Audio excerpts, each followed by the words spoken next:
हम लोग का मेंबरशिप बढ़ा है। अब 120 देश इसके मेंबर हो गए। इधर 4 और देश रेटिफाई कर लिए, कुछ और देश रेटिफाई कर रहा है।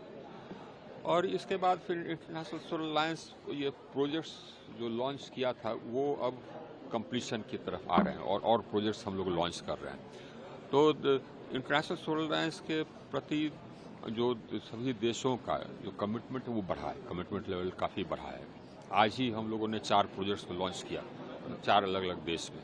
इसके पहले जो रीजनल कमेटी मीटिंग हुई थी किगाली में, उसमें 3 और हम लोगों ने लॉन्च किया था, कमीशन किया था। उसके पहले फिर 4-5 और कमीशन किए। अभी दिसंबर में हम लोग 11-12 प्रोजेक्ट्स और कमीशन कर पाएंगे। तो कुल मिलाकर के जितने सदस्य देश हैं जहां पर की कैपेसिटी आने की आवश्यकता है, जहां पर की एनर्जी एक्सेस समस्या है, वहां पर हम लोग ये एनर्जी प्रोजेक्ट्स कमीशन कर रहे हैं। तो इंटरनेशनल सोलर अलायंस आगे बढ़ा है और ये हर पहलू में काम कर रहा है। The International Solar Alliance is working on all aspects of access to energy. First, our priority is to ensure access. There are about 733 million people on this planet who do not have access to energy. दुनिया में 733 million लोग हैं जिनको की access नहीं है energy का। वो हमारी प्रायोरिटी है, दैट इज आवर प्रायोरिटी।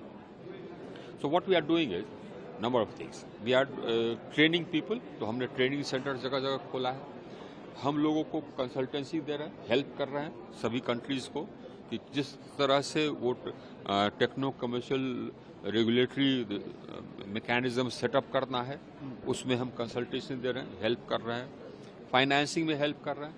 10% था VGF, अब उसको बढ़ा करके 35% हम कर रहे हैं।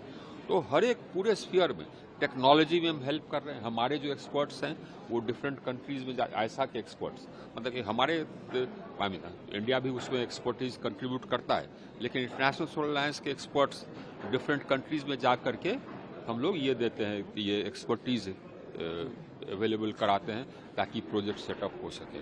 तो अब एक बड़ा फोर्स हो गया है इंटरनेशनल सोलर अलायंस। और हम लोग का मानना ये है कि इसके बिना कोई क्लाइमेट चैलेंज को हम लोग ये दुनिया मीट नहीं कर सकता।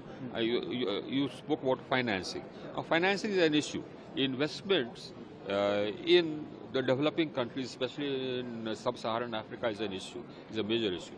Now we need to de-risk the investments. So for that we have set up a facility. Now it's a combined facility, so it provides insurance for the project, and it also provides payment security mechanism. So we've been asking, we have contributed to that project, to that fund. We've asked other countries also to contribute to that fund. So storage को लेकर के भारत ना अब storage के बारे में एक प्रश्न हुआ था, तो जहाँ तक भारत है तो भारत तो स्टोरेज ऐड कर रहा है। We are adding storage. हमने 1000 मेगावाट आवर का स्टोरेज अभी फाइनल कर लिया। 3000 मेगावाट आवर का स्टोरेज और है। 4000 मेगावाट और स्टोरेज को फिर हम लोगों ने सैंक्शन किया है। पंप स्टोरेज में 30,000 मेगावाट आवर का पंप स्टोरेज को हम लोगों ने ये क्लियरेंस वगैरह दिया है, तो वो बनेगा। हमारे यहाँ स्टोरेज बन रहा है, लेकिन भारत का एक अलग ये है ना, हमारे पास इन्वेस्टमेंट्स आता है। I get investments. All my capacity is being set up through investments in the private sector. So we have no problem. Investments are not going to those countries which are sub-Saharan Africa. So there, we need to go step by step. So first, solar, vanilla solar, then we add.